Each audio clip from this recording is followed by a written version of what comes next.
I'm delighted to be with you because we're here to talk about courage. And speaking of courage, it has been an incredible year. And thank you for all you have done to encourage courage, to help your teams do the very best they can with what they have from where they are, and to look for those micro innovations. So you may be curious how we got so curious about this concept of courage. You see, we were working with clients across a variety of industries all over the world, and we were noticing a consistent pattern. We would talk to executives at the very top of organizations, and we would hear things like this. Why am I the only one that sees these issues? What's wrong with my managers? Why can't they see this stuff and fix it? We've got so many ways for people to submit their ideas. Why don't more people use them? My direct reports are always out talking to employees, but all we get is a bunch of fluff. But you know what's really interesting? We would go in to do training at the front line of these very same organizations, and this is what we would hear. The only way to get the customer what they need is to use this workaround. I have been doing it for years, which is why my customers love me so much. It's not standard procedure though, so I just keep my head down and hope my boss doesn't notice. They say they want our ideas, but nothing ever changes. I've stopped bothering. Whenever a bigwig comes down from HQ to do a focus group, my boss warns us to only talk about the good stuff so it doesn't look like we're complaining.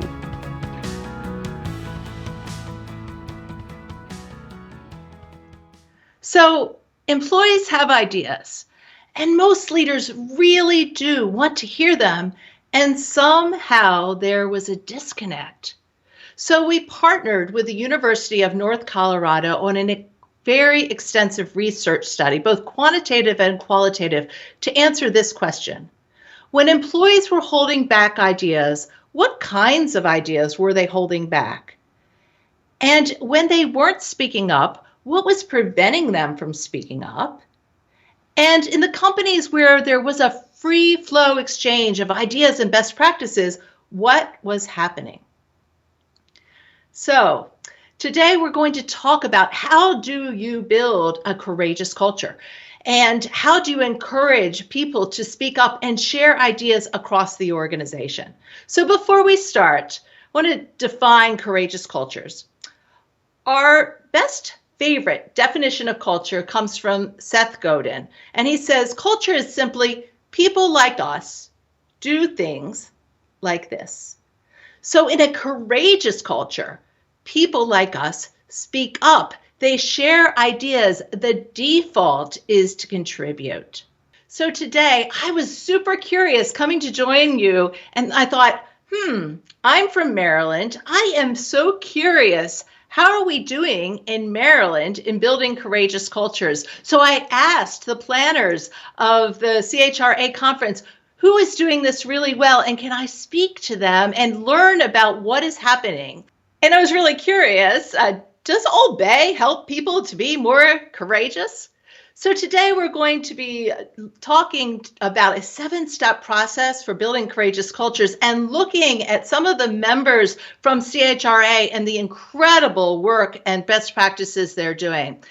As we are sharing these best practices, I encourage you, please join us in the chat. Share your ideas, share your best practices, tell us what is working well so we can have an incredibly interactive conversation. Okay, so let's start with a poll. Which of the following reasons do you think prevent people from speaking up? Just in the chat, type in an A, B, C, D, or E. A, people are not asked for their ideas. People think nothing will ever happen about their ideas. They don't know how to share their ideas. People think their leader doesn't want their ideas. Or E, people fear speaking up. So just chat in your responses there. Okay, so as you will see, all of these reasons are reasons that we found that people were not speaking up. So today I'm going to share with you the research behind our book, Courageous Cultures. So the first reason the people said they were not speaking up was simply no one asked. In fact, 49% of our respondents said the reason they don't speak up is that they're not regularly asked for their ideas. And then another reason is people say nothing is going to happen.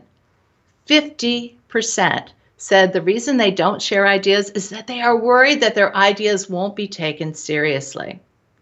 Now, do you ever feel stuck? You're not alone. 67% said their manager operates around the notion of this is the way we've always done it. And then a big one was fear. People said, 40% said they lacked the confidence to share their ideas. So we call this concept FOSU, or fear of speaking up. So where does this fear of speaking up come from? Really, this research in psychological safety says that people are more likely to hold on to and remember a negative experience than a positive experience, which means that even if you are the very best leader encouraging people's ideas, actively asking for them, there is a possibility that someone has a bad experience in the past that is dragging them down and still creating fear of speaking up. Another is that people discount the future, which means that they underestimate the future benefits of speaking up and they overestimate the fear. And so they say, you know what? It's safer to just stay silent. So now we're going to a video of Candace from Catholic Relief Services, and she is going to share a bit about how do you create an environment where people really do feel included and encouraged to speak up. The courage I always speak to people as the animals we are. We are a species, right, that has survived centuries by listening to our fear, because our fear kept us safe, right?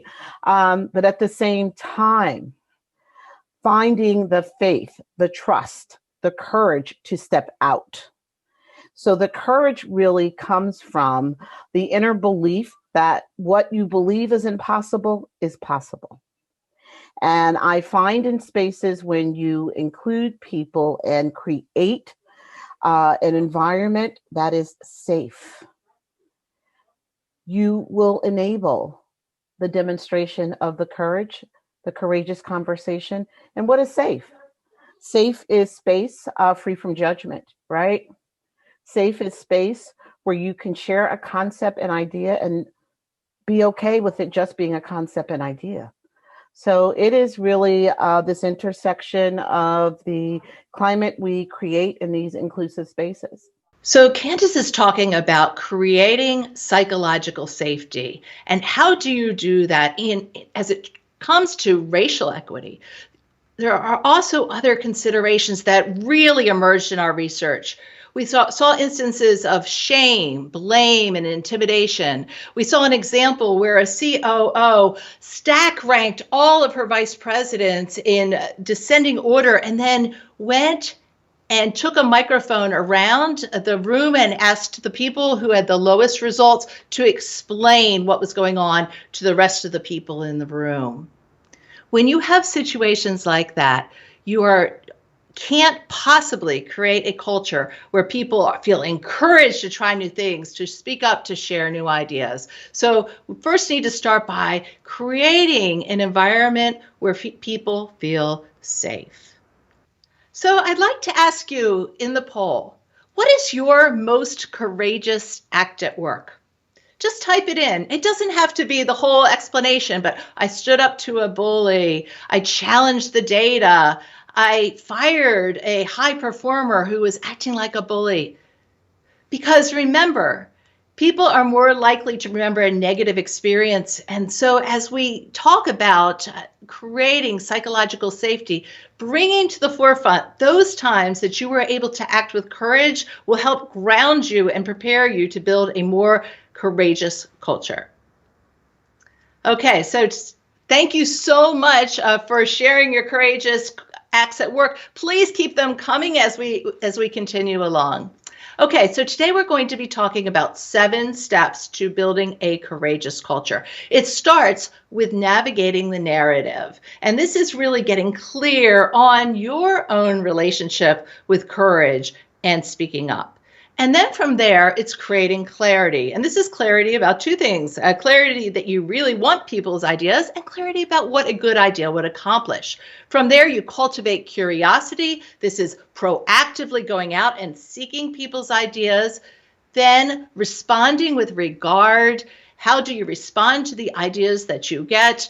Then from there, practicing the principle, which is how do you scale best practices across markets, across customer bases, building and galvanizing the genius, which is how do you, once you have a best practice, really embed it into your culture, and finally building an infrastructure for courage. So today we're going to be talking about 5 of these specific areas and how do you balance this delicate dance between clarity and curiosity.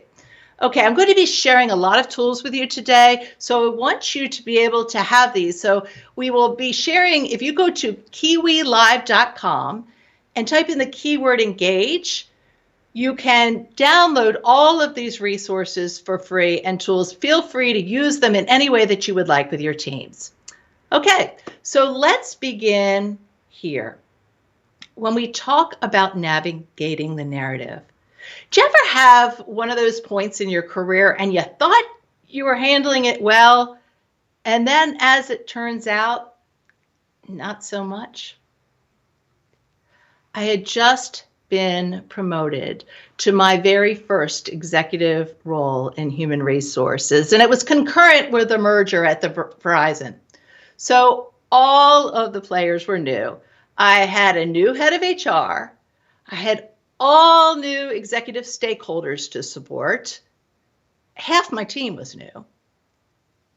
And because life is sometimes messy, I was working to navigate a new life in a new role as a single mom because I was going through a divorce. I didn't tell a soul. Now, we all know this is illegal, but I was worried. I thought they'd think, not sure. She's under a lot of stress. This might not be the best time to promote her. Or how is she going to navigate all that travel from Baltimore to Manhattan with a little boy at home? She's awfully young. She's got runway. There'll be another time. So I just kept quiet.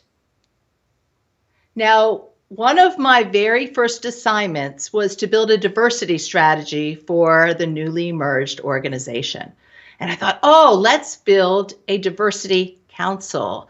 So the idea was that we would bring people together from all aspects of both sides of the merged company. So customer service, sales, marketing, IT, and then different race, age, gender, sexual orientation. The idea would be to tap into their experiences and let that inform our strategy. And it was going so well.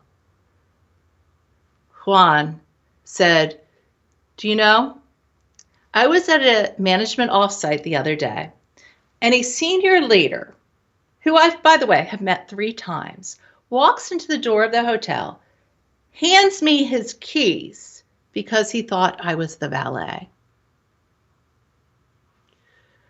And Sharika said, as a Black woman, I can say something in a meeting and people will talk right over me. Then the white guy right next to me will say the exact same thing. And suddenly we're off to the races because of what a wonderful idea it is. And Susan said, I'm a single mom and I work in a 24/7 call center in the Bronx. My schedule is changing every 3 weeks. I can't possibly keep daycare in a situation like that. I'm on stage 4 for attendance. I'm about to lose my job. And I I really need this job. It was wonderful. And so we listened to it and we made policy suggestions and put together strategies. And it was 3 weeks before we were getting ready to present the strategy to senior leadership. And Sharika walks into my office, picks up this picture, and hands it to me and said, "Karin, you are a fraud. I came by your office the other day to drop off some papers, and there are pictures of all over your desk of you and a little boy and no man. You're a single mom. All this time, you had us tap into our personal experiences to let it inform the strategy. And not once does it occur to you that your experiences are relevant here too. The truth is, executives like you are afraid to be who you are at work. And if you're afraid, we're afraid. This strategy is incomplete, and you know it.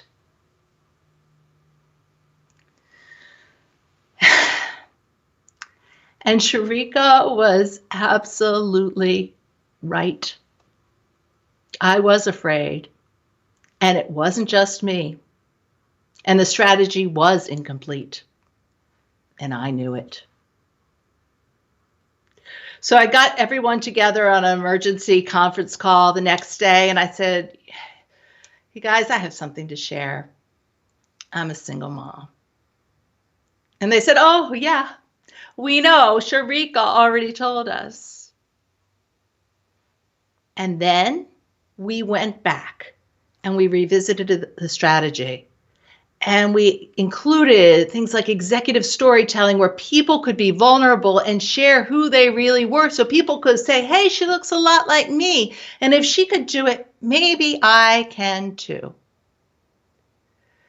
We were invited back a year later to New York City because we had won the Verizon Excellence Award for the impact that that strategy had had on employee engagement results. And I am looking across the table, and Sharika is smiling. And I knew it was because she knew I was no longer a fraud, because I wasn't afraid. When we talk about creating courageous cultures, it starts with us. So the very first step of building a courageous culture is navigating the narrative, getting very clear about your own relationship with the comfort of speaking up and the narrative of the people that you're working with, and having the conversations to create a space of psychological safety.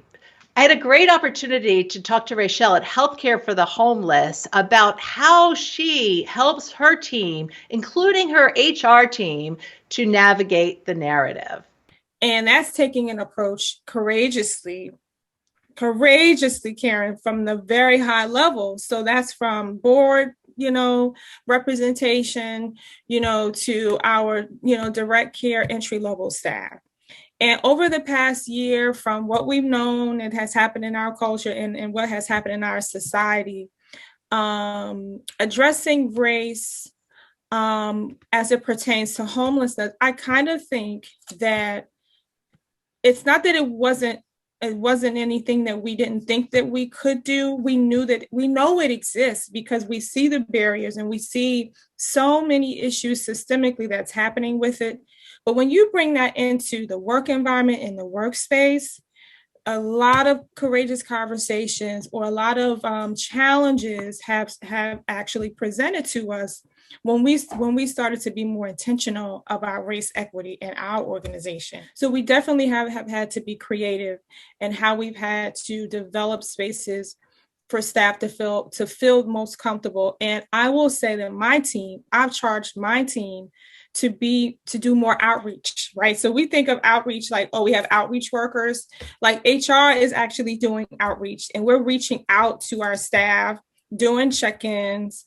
If we see themes or things showing up, we don't always immediately account it for performance. Like, we do a little bit more investigative work to determine like what's happening in the lives of our staff and how can we better assist them. So I think that creates more space for them to feel more safe, either with us, when it comes to what the journey of a staff person might be while they're with us. A team huddle, which may seem to be so minor, in practice, once it started to take flight, I can actually see and witness staff feel more open and honest to speak and bring value and bring conversation versus, it's always the manager or some leader, someone in leadership always speaking. Okay, thank you so much, Rachel. Okay, so now I want to share with you a couple of examples of people who are navigating the narrative extremely well, in addition to what Rachel just shared. So we were doing a program, a Courageous Cultures program that was international with a group at Amazon. And a senior leader there named David Graham did an incredible job setting the stage for the strategic innovation work that his team was about to do. And so he took a step back and he looked straight into the camera.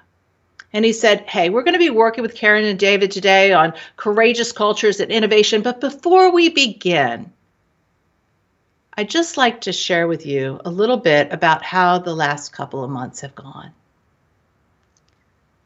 He said, I heard about what was going on in China, and we rallied to support our China team. What are we going to do about this virus, and are people going to work from home? And so it was this incredible full court press. And then while we're neck deep in that, now it's in Italy and we're working on that. And I didn't at that point think it was going to be a challenge for us in the United States. And then, here it is. And our teams were working around the clock. He said, during this time, my partner was stepping up and doing all the work with our two children at home. And I felt so bad for putting all that burden on him. And he said, and then just a couple of weeks ago, my children were exposed to COVID. And I thought, now what are we going to do? And so here's the thing. I don't share that with you for any other reason than this. That is my experience. And I have been talking to so many of you, and I have been listening to your experiences. I know some of you have lost parents. You've got children that you don't know how you're going to support them going to school. There is an incredible amount of hard work, stress, fear, and angst going along in our organization right now. And of all the work we're about to do over the next couple of days, I just want to say this. There is nothing more important than supporting one another and figuring out how we can get through to not only survive, but thrive during this time, not just from a work perspective, but as human beings. So please know that all of the work we're about to do is in that context. And I'm aware of that, and I am here to support you. You could have heard a virtual pin drop. After that vulnerability, you heard throughout the next couple of days, people opening up and sharing their experiences and challenging one another and saying, is this the right time to do this? How can we do this? Thinking innovatively. The work was incredible. And I am sure that it was because he grounded in that place of vulnerability and genuine authenticity and caring for his team. So that is one best practice when we talk about navigating the narrative, is leaders going first and being vulnerable and making it safe for people to talk about that it's not easy right now. Another example of navigating the narrative is what we call a fear forage. And we stumbled on this one a little bit by accident. So we were working on a strategic planning session, and who was in the room were all the presidents of the different brands and the people who were in succession to move into those president slots. And they were brought together to work on a key initiative that was supposed to cross over all those brands. Now, you ever get that feeling that people are just not saying what actually is on their minds? We were going through and we were having the conversation about the strategy, but I got that feeling.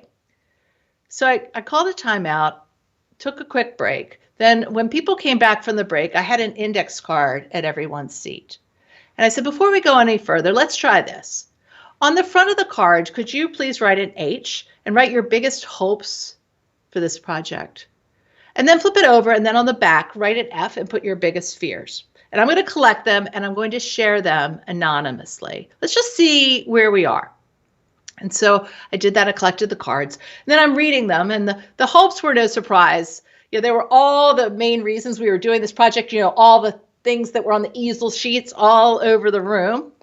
But what was fascinating was the fears. I do not trust the people in the room to go back and do what they say they're going to do. I think I am the only one. I'm not sure my peers are really bought on this. I don't know if I think this is really going to happen. Every fear was the same. So then we stopped. And then we could talk about the fear that was in the room. Why was this? What did we need to do? Can you imagine what would have happened if we had just gone through the day and completed that project? Nobody would have gone back and actually executed it. We had to surface the fear, make it visible, make it safe to talk about, and then we could move on and build a really high-performing strategy. So that's navigating the narrative. So the paradox of a courageous culture is that you need less daily courage. If people feel like the default is to contribute, that it's safe to speak up, then it's not so hard to do that. So we've talked about navigating the narrative. As we move now into the second step of building a courageous culture, I'd like to ask you this. Could you think back to your senior year in high school? Do you remember being really sensitive to all the last times? The last big game, the last show you were in, the last summer night before you and your friends all went their separate ways. Well, it was my son Ben's last marching band game of the season, his senior year in high school.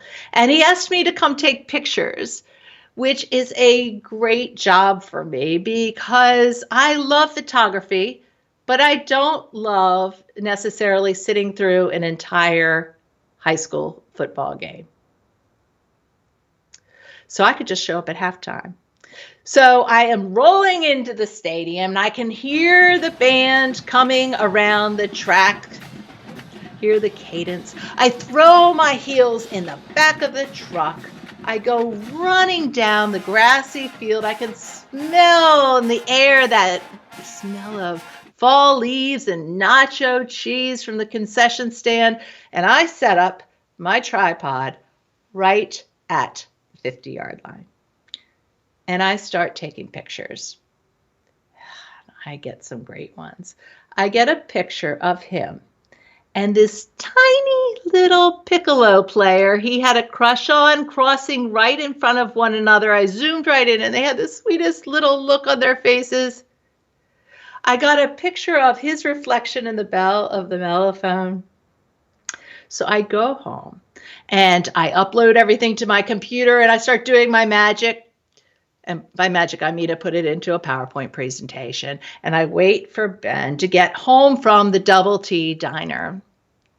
And so Ben walks in the door and I'm like, Ben, you got to see this.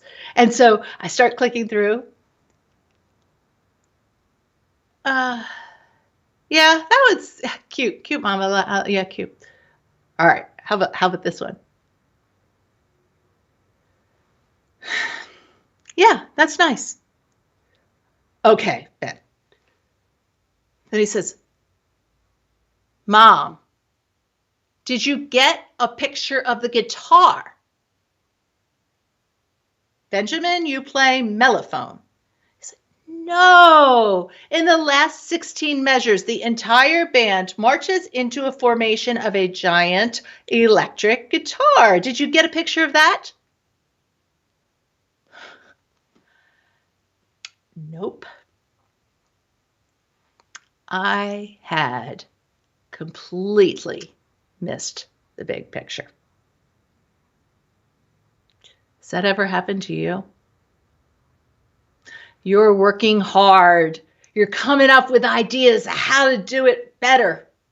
Your team is working hard. They're innovating all over the place. And yet somehow you're not focused on what matters most. When we talk about creating an environment where people bring their best ideas, it starts by talking about what does success look like. Now, what do you think I would have done differently if Ben had said to me, Mom, the most important thing is to get a picture of this electric guitar. It happens towards the end. I certainly wouldn't have been down at the 50-yard line, would I? Not with a big fancy telephoto lens. No, I would have been up in the stands, taking a panoramic. So when it comes to creating a courageous culture, clarity is so key. Now, you want to be clear about two things. First, be very clear that you really do want people's ideas. And clear about what success looks like.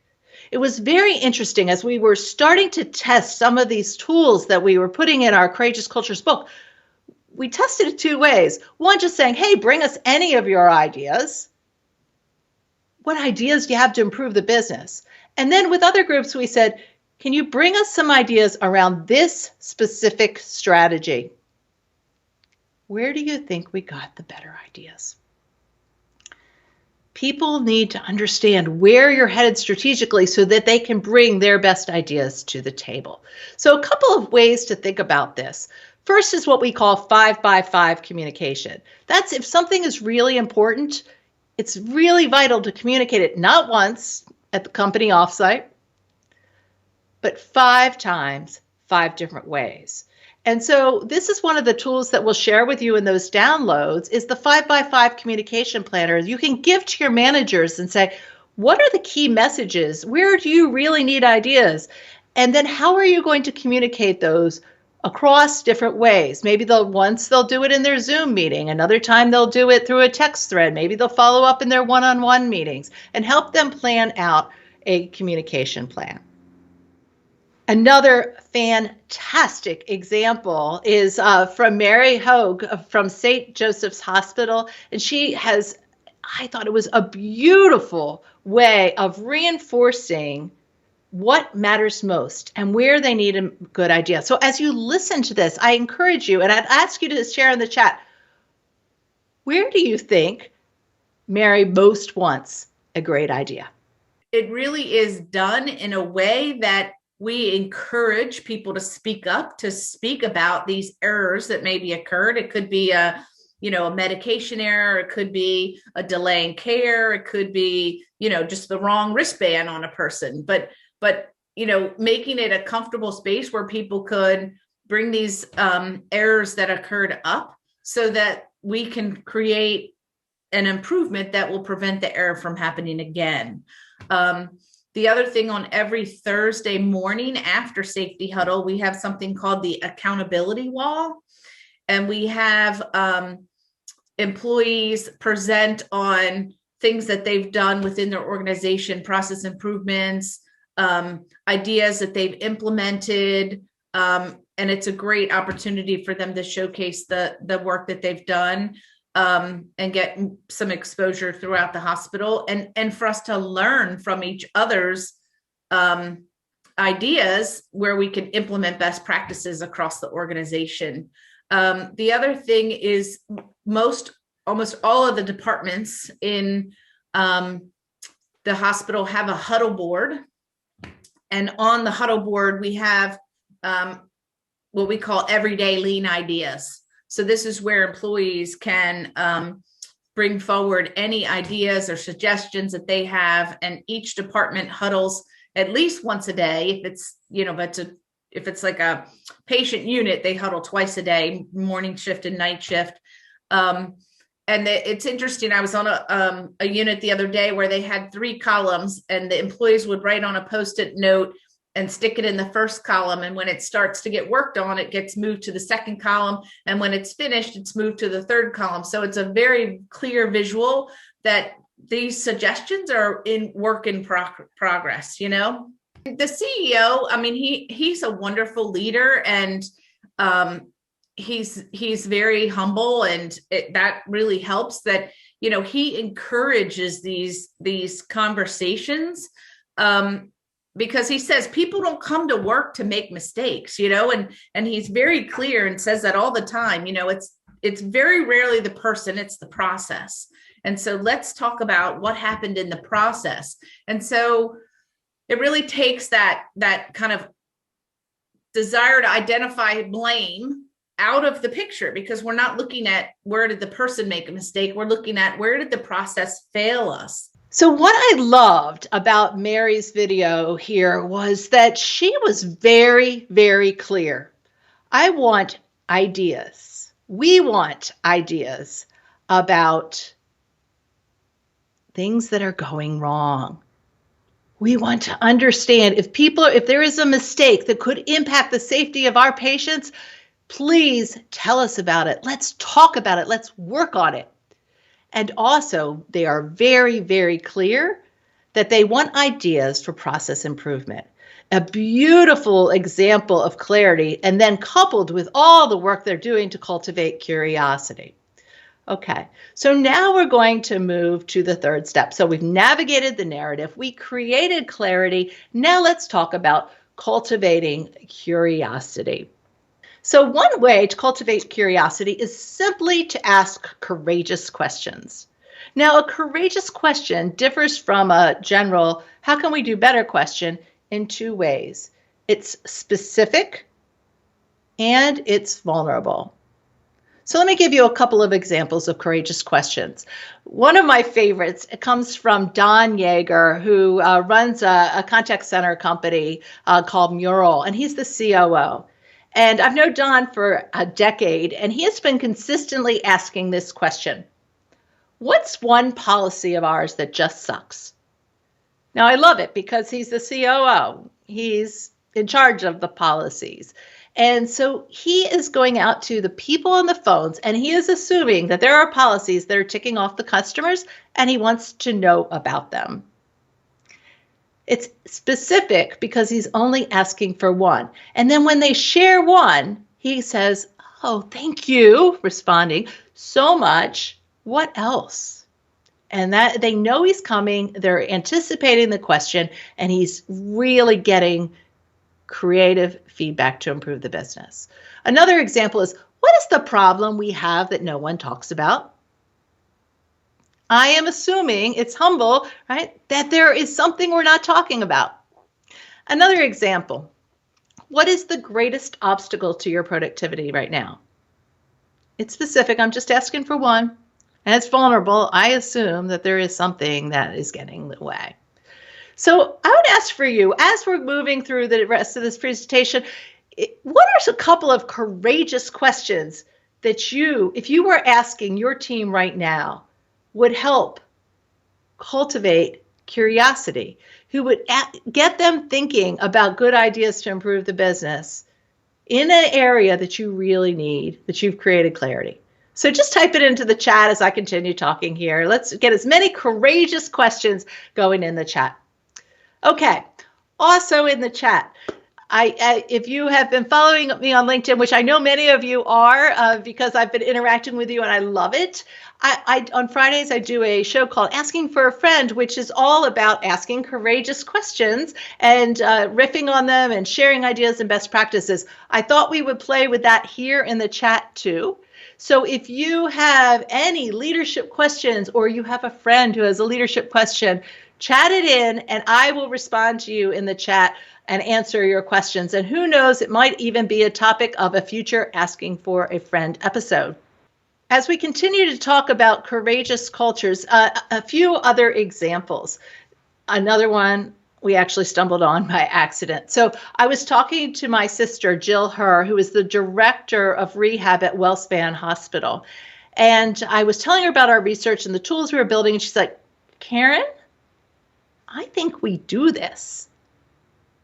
I said, oh, please do share. She said, so whenever we have a big strategic decision to make or we're implementing something new, we always designate one person in the meeting to act and think about in that meeting only on behalf of the patient. So for example, if Joe is the director of IT, in that particular meeting, if it's his turn to be the patient, he's not talking IT, he's thinking like the patient. So she said we were implementing a new scheduling system. And what this scheduling system was supposed to do is to help solve this issue. So she said often she would send her rehab team into a patient's room and the room would be empty because the patient was off in testing or somewhere else. And so this was going to help create visibility of where the patients were at any time to better coordinate the schedules. So the patient, Joe from IT, is sitting in the meeting listening to all this, and he raises his hand and he says, I want to know my schedule too. And everybody went, oh, no. He's like, no, I get it. This is a hospital. There are going to be emergencies. It's not going to be 100%. But can you imagine? Even if it's 80% accurate, I already feel so out of control. I have cancer. My wife is feeling like she's got to be here all the time, just in case some important conversation comes up. If I could better predict my schedule, I could know when she really needed to be here and when she could be home with our kids. She said they all listened to that. And they implemented what they call transparent scheduling, so the patients have more visibility. She said, now it's not perfect, but it has made a huge difference on their patient satisfaction ratings.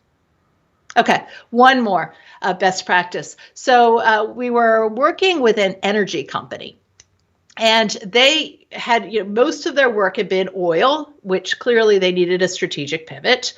And so they had a brand new go-to-market strategy for a new product to expand their portfolio and how they would service their customers. And they had done everything from a clarity perspective. They had communicated 5 times, 5 different ways. Steve, the CEO, had gone out and done strategic storytelling, told everybody why this was so important and vital to the business. They had trained the front line on how to communicate with customers. And I was in his office and he's like, Karin, something is not right. And I said, okay, so you've done the clarity thing. What if for 1 week you just show up curious? I said, stop telling people what needs to be done. Stop reinforcing your messages. Just be really curious about what is actually going on.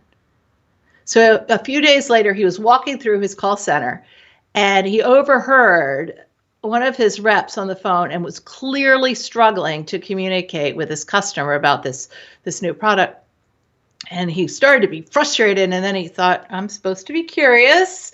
So, and you've got to be really careful if you're the CEO to be able to pull this off. But he gently said to the agent on the phone, hey, I'm working with this coach and she's told me I should be curious. And I got to tell you, I am really curious what that customer is saying to you and why this is so hard to answer the question. Would you mind if I got on the call? She was relieved, gave the phone to him. He said, hey, Steve, I'm the CEO. I'm just really curious. What questions do you have? And he said, you know what? The thing is, I didn't have the answers to her questions. We hadn't thought it all through. What if I hadn't showed up curious? What if I kept pushing?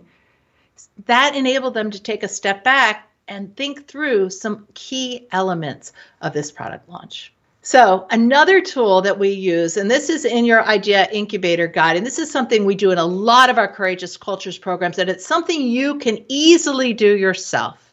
It's just to ask 4 strategic questions. So start with regard to, and this is with regard to whatever area you said that you need to have more ideas. So with regard to how we can help people be more productive working from home. With regard to how do we support the mental health of our employees? With regard to creating a more inclusive culture. With regard to racial equity.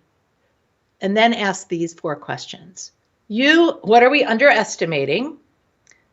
G, what's got to go? What do we have to stop doing? L, where are we losing to the competition? Maybe we're losing key talent. And why? Where are we missing the S? You will be amazed at how quickly you can get to the root cause of areas where you need great ideas just by simply asking that question. And then once you've asked that question, this is also in your incubator guide, then you can use this model to help vet your ideas. So this model works very well to help people vet or take a look at multiple ideas and figure out which one will work best. It also works great if you've got what we call an idea grenadier, one of those people in your organization who is constantly lobbing ideas at you for you to fix. You could say, hey, you are bringing us a lot of great ideas. Why don't you pick your best 2 or 3, run it through this model, and tell me which you think are the very best ones. Why is this idea interesting? Meaning, why is this idea strategically related to where we're headed? D, is it doable? This one is so important right now because we need ideas that could actually be implemented in the context that you're working in, because there are lots of things that you could do. Can you pull it off right now? Or is an idea that is a great idea that maybe needs to be saved for another time? E, is it engaging? This means who else might think this is a great idea? This is where you teach people to think about stakeholders. Often, what does HR think? Have you checked with HR? And A, what are key next steps? What are some actions that you would recommend? You get bonus points if you're signing up for those key actions. Interesting, doable, engaging actions. You could put all this together in what we call a fishbowl competition. Now, a fishbowl competition is similar to a Shark Tank competition, only friendlier. So you can pick a couple of areas. You say, all right, we have 3 strategic initiatives where we really do need people's ideas. Maybe you've got to improve productivity in a specific process. Maybe you've got a new go-to-market strategy on something. Maybe you need ideas around your racial equity initiatives. Pick a couple of strategic ideas. Make sure people understand those strategies, at least enough so that they can bring you ideas.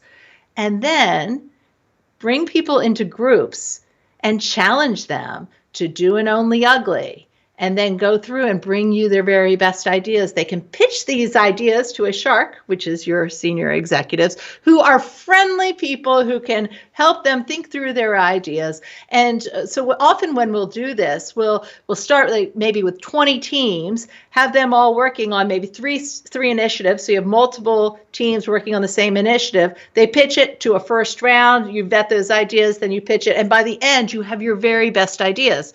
But here's the thing, along the way, you've been collecting all the ideas. So you don't even have just the very best ideas, but you have all the other ideas as well. And the bonus is you are teaching people a strategic process and reinforcing the fact that you really do want their ideas and reinforcing what is strategically important to your organization. So you're not only getting ideas, you are helping to build critical thinking and problem solving on your team. Okay, so that's a lot of cultivating curiosity ideas. So now I'd love to just share with you a little bit of the conversation I had with Cynthia at Beacon Street Services, because I thought, she has such good insights about cultivating curiosity. And how do you do that? Incorporating and reinforcing the clarity and the psychological safety that we were talking about earlier, and creating an environment where people are asking, how can we, and thinking of new solutions every single day. So to me, it's a matter of incorporating a variety of strategies when it comes to meeting with individuals, small groups, large meetings, and changing each of those up all the time, not only to just keep it interesting, but also to try and create different environments that might bring out the best in different people, because everybody needs something different. It doesn't really matter what channel they go through as long as you hear it. You should be very concerned when people stop giving ideas and stop talking. You shouldn't be concerned with, where they take or where they unload or where they share their ideas, as long as you hear them. So I think that's another important thing for managers to understand. Don't get so caught up in, what channel they went through to kind of share that idea. Just be happy that you got it. If it brings you value. And even if it doesn't bring you value, the next one coming behind it might. Just because you work in position X doesn't mean you don't have an opinion on topic B. You know what I mean? Yes. And so stop encouraging people to stay in their lanes. That's another thing too. Like, oh, well, you work in department over here, and so why would you be expressing an idea about the department over here? Well, we're all part of the same business. Don't you want people engaged in the business at large? So why would you discourage someone from kind of going out of their lane in that way? So we have navigated the narrative and worked to create a psychologically safe environment. We've created clarity where we have been clear about two things: that we really want ideas and where we really need a great idea. We've used different tools to cultivate curiosity and let people know that, yes, I really want your ideas, and please, I'm asking in different ways. And as Cynthia said, we're mixing it up. Okay, now it's time to respond with regard. So when you think about ideas, some of the ideas are great ideas you can use right away. And others are half-baked. And others you're like, what were they thinking? So no matter what kind of idea you get, one way to think about how do you respond to ideas is through this 3-step process. This will work with any idea that you get. Gratitude. Thank you so much for thinking about this. Thank you for bringing this to us. Gratitude. Information, where you provide additional information about that will help inform the idea or explain why that idea may or may not be useful at this moment. And then an invitation to contribute more. So let me quickly break this down for you. So suppose you have an idea that's already implemented. Hey, thank you so very much for bringing this idea. Did you know we're already doing this? But you know where we really need a new idea is here. So you have any ideas in that arena? So information and an invitation. Okay, what do you do if an idea is incomplete? This is where you say, thank you. Hey, you know what? Here is some additional information that might help you think through that idea. An invitation. Now that you have that information, could you come back to me with some additional thoughts on this topic? I'd really love to hear your thoughts. Okay, what if the idea is ready to be trialed and tested? Gratitude. Thank you so much. Fantastic idea. Our next step is that we would need to do this, this, and this. Invitation. Would you like to be involved? And then what if the idea is not moving forward? Gratitude. Thanks so much for thinking about the business. You know what? At this time, that we are really working on this strategy, and your idea would accomplish that. So we're not going to implement that idea. But I've got to tell you, I really appreciate it. What ideas do you have in this arena? I encourage you to be thinking on that because we're always open. So gratitude, information, and invitation. Now, you may be saying, Karin, that's great, get it, but you don't know some of the crazy, nutty ideas that we get around here. So I would ask you, What would you do with an idea like this? Missing is all that's going on there. Now, Donna, you got quite the vent today. It sounds like what's going on with you. Well, I wanted to voice my opinion on something that's been bothering me for a really long time. Okay. I tried writing the newspaper and contacting TV stations, but nobody seems to want to stay with this. So that's why I'm calling you guys. What's the issue? Well, over the past few years, I've been involved in 3 separate car accidents involving deer. Mm-hmm. With the population and everything. Each of these incidents, they've occurred shortly after I saw a deer crossing sign on the highway. Well, my frustration is that Minnesota and North Dakota Departments of Transportation would allow these deer crossings to be in such high traffic areas. I mean, I've even seen them on the interstate. Why are we encouraging deer to cross at the interstate? I don't get it. That's such a high traffic area. I mean, I understand that deer are wild animals and they need to travel across the streets occasionally to survive. And, of course, to find food. But it seems to me that so irresponsible of us to allow these deer crossings to be in areas where these deer are so likely to be struck by oncoming traffic. So what would you say to her? What can you say about her? Just chat it in. What could you say about her? One thing, bless her heart, she cares. Right? She's passionate. She wants to make a difference. So you can start there. Thank you so very much for thinking about the deer. Now, she clearly is a little bit misguided. So now you have to add information. The deer don't actually read the signs, right? The deer cross where the deer will cross. The signs are actually for the people to be aware of the deer, an invitation. So, given that context, how about you go maybe research what other countries are doing, what other options we have, because I'd love to hear your ideas now with that additional information. Okay? So even for crazy ideas, you can still respond with a gratitude, information, and an invitation. So we have navigated the narrative, created clarity, cultivated curiosity, responded with regard.